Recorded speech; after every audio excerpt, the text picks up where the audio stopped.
السلام علیکم دوستوں، امید ہے آپ سب خیریت سے ہوں گے۔ جیسا کہ آپ جانتے ہیں، ہم نبی کریم صلی اللہ علیہ وسلم کی زندگی کے بارے میں کتاب حیات طیبہ پڑھ رہے ہیں، اور آج ہم پڑھ رہے ہیں لیلۃ الجن۔ بسم اللہ الرحمن الرحیم۔ جنوں کے بارے میں، جب آپ شیبہ ابی طالب میں سے باہر آیا اور قریش کے مظالم سے چند دن کے لیے کچھ امان ملی، تو اس کے تھوڑے ہی دن بعد ابو طالب کا انتقال ہو گیا، اور کچھ ہی دن بعد حضرت خدیجہ رضی اللہ تعالیٰ عنہا نے بھی رحلت فرمائی۔ اس سال کو حضرت صلی اللہ علیہ وسلم غم کا سال فرمایا کرتے تھے۔ ان دونوں ہستیوں کے انتقال کے بعد قریش کی مخالفت اور ایذا رسانی میں بھی شدت ہو گئی، اور یہی وہ زمانہ ہے جو تحریک اسلامی کے لیے سب سے زیادہ سخت زمانہ تھا۔ اب قریش نے مسلمانوں اور خدا حضرت صلی اللہ علیہ وسلم کو انتہائی بے رحمی اور بے باکی سے ستانا شروع کر دیا۔ مکے سے باہر تبلیغ۔ مکے والوں میں سے جو بہترین آدمی تھے وہ تقریباً سب چھٹ کر اسلامی جماعت میں آ چکے تھے۔ چنانچہ ابتدائی اسلام صلی اللہ علیہ وسلم نے مکے سے باہر جا کر اللہ کا پیغام پہنچانے کا فیصلہ فرمایا۔ اسی پروگرام کے تحت آپ صلی اللہ علیہ وسلم طائف بھی تشریف لے گئے۔ طائف میں بڑے بڑے امراء اور بااثر لوگ رہتے تھے۔ آپ صلی اللہ علیہ وسلم اسلام کی دعوت لے کر ان لوگوں کے پاس بھی تشریف لے گئے، لیکن جیسا کہ دولت اور اقتدار اکثر قبول حق کی راہ میں رکاوٹ ہی رہا ہے، یہاں بھی معاملہ پیش آیا۔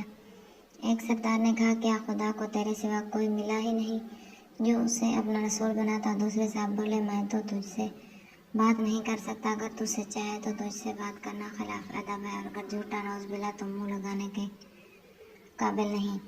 غرض ان بڑوں نے بات یوں ہی پبتیوں میں اڑا دی، اور اتنا ہی نہیں بلکہ شہر کے غنڈوں اور بدمعاشوں کو ابھار دیا، جنہوں نے سر بازار رسول اللہ صلی اللہ علیہ وسلم کا مذاق اڑایا اور پتھر مارے۔ اس موقع پر آپ اتنے زخمی ہو گئے کہ جسم مبارک سے جو خون بہا تو جوتوں میں بھر گیا، مگر ظالم برابر پتھر مارتے اور گالیاں دیتے رہے، یہاں تک کہ آپ صلی اللہ علیہ وسلم نے ایک باغ میں جا کر پناہ لی۔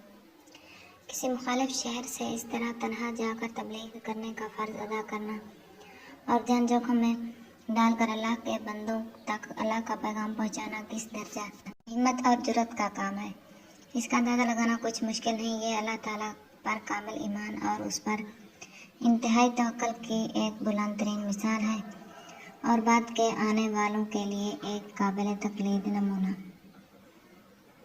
حضرت صلی اللہ علیہ وسلم کا دستور تھا کہ حج کے زمانہ میں جب تک تمام ملک سے مختلف قبائل مکے میں آتے تو آپ اپنے ایک قبیلے کے پاس جاتے اور اسلام کی دعوت دیتے تھے۔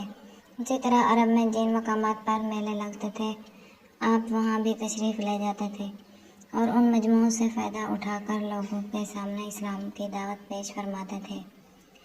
ایسے موقعوں پر اکثر قریش کے سردار خسرو بلاب بھی ساتھ ہو لیتے، اور جس مجمع میں آپ صلی اللہ علیہ وسلم تقریر فرماتے وہ لوگوں سے کہتے، دیکھو اس کی بات نہ سننا، یہ دین سے پھر گیا ہے اور جھوٹ کہتا ہے۔ حضرت صلی اللہ علیہ وسلم ایسے موقع پر قرآن پاک کے کچھ حصے سناتے جو اپنے اثر کے لحاظ سے تیر بہدف ثابت ہوتے۔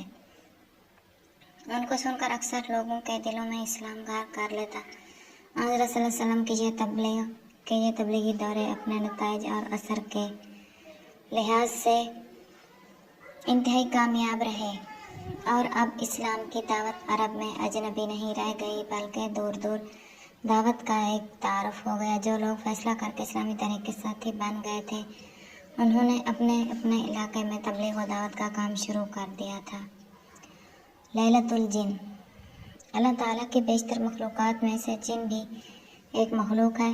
جن بھی انسانوں کی طرح ارادہ اور اختیار کے مالک ہیں، اور اسی بنیاد پر وہ بھی خدا کی بھیجی ہوئی ہدایت کے مکلف ہیں۔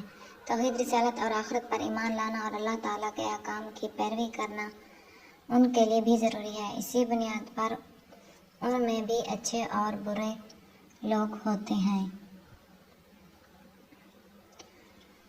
جنوں کے وجود کے بارے میں قدیم زمانے سے لوگوں میں قسم قسم کے خیالات موجود رہے ہیں۔ عرب میں بھی جنات کا بڑا چرچا تھا، ان کی پوجا ہوتی تھی، ان سے مدد مانگی جاتی تھی، عام لوگ ان سے دوستی کا دعویٰ کرتے تھے، اور قسم قسم کے افسانے ان کے بارے میں مشہور تھے، غرض یہ کہ جس طرح اور ہزاروں دیویاں اور دیوتا خدائی میں شریک مانے جاتے تھے، اس طرح جنات کو بھی خدائی میں شریک مانا جاتا تھا۔ اسلام نے ان تمام عقائد کی اصلاح کی اور اس نے بتایا کہ جن اللہ کی ایک مخلوق ضرور ہے، لیکن ان کو کسی طرح بھی خدائی میں کوئی دخل نہیں، نہ وہ اپنے اختیار سے کسی کو نفع پہنچا سکتے اور نہ نقصان۔ ان پر بھی اللہ کی بندگی فرض ہے، ان میں بھی خدا کے فرما بردار نافرمان ہوتے ہیں، اور وہ بھی انسانوں کی طرح اپنے اچھے اور برے اعمال کی جزا سزا پائیں گے۔ خدا کی قدرت کے مقابلے میں انسان کی طرح جن بھی مجبور اور لاچار ہیں۔ اللہ تعالیٰ کا دین جو اب اپنی آخری شکل میں حضرت محمد صلی اللہ علیہ وسلم کے ذریعہ دنیا کو مل رہا تھا، اس کی پیروی جس طرح انسانوں کے لیے ضروری تھی، اسی طرح جنوں کے لیے بھی ضروری تھی۔ چنانچہ ایک بار جب حضرت صلی اللہ علیہ وسلم اپنے تبلیغی دورے پر عرب کے ایک مشہور میلے عکاظ پر تشریف لے جا رہے تھے تو راستے میں ایک رات نخلا کے مقام پر قیام ہوا۔ صبح کے بعد حضرت صلی اللہ علیہ وسلم اپنے چند صحابہ کے ساتھ نماز میں مصروف تھے اور قرآن کی تلاوت فرما رہے تھے کہ اتفاق سے جنوں کی ایک جماعت ادھر سے گزری۔ انہوں نے قرآن سنا۔ اس واقعہ کا ذکر قرآن پاک میں سورہ کاف میں اس طرح ہے: ہم نے جب جنوں کی ایک جماعت کے رخ کو اے پیغمبر تیری طرف پھیر دیا کہ وہ قرآن سنیں، تو جب وہ آئے تو انہوں نے ایک دوسرے سے کہا خاموش رہو، اور جب قرآن ختم ہو گیا تو انہوں نے جا کر اپنی قوم کو متنبہ کیا۔ انہوں نے کہا بھائیو، ہم نے ایک کتاب سنی ہے جو موسیٰ کے بعد نازل کی گئی، اپنے سے پہلے والی کتابوں کی تصدیق کرتی ہے، حق کی طرف رہنمائی کرتی ہے اور سیدھی راہ دکھاتی ہے۔ بھائیو، اللہ کی طرف پکارنے والے کی بات مانو اور اللہ پر ایمان لاؤ تاکہ وہ تمہارے گناہوں کو معاف فرمائے اور تم کو دردناک عذاب سے پناہ دے۔ اس واقعہ کا علم حضرت صلی اللہ علیہ وسلم کو وحی کے ذریعے ہوا اور اس کی تفصیلات سورہ جن میں مذکور ہیں۔ آج کی ہماری یہ ویڈیو یہاں پر ختم ہوتی ہے۔ امید ہے ویڈیو پسند آئی ہوگی۔ اگر پسند ہے تو لائک کر دیں، چینل پر نئے تو چینل کو سبسکرائب کر دیں تاکہ اسلامی کتابوں کی تمام ویڈیوز آپ تک پہنچتی رہیں۔ ہم اپنی اگلی ویڈیو کے ساتھ پھر آپ کی خدمت میں حاضر ہوں گے۔ اللہ حافظ۔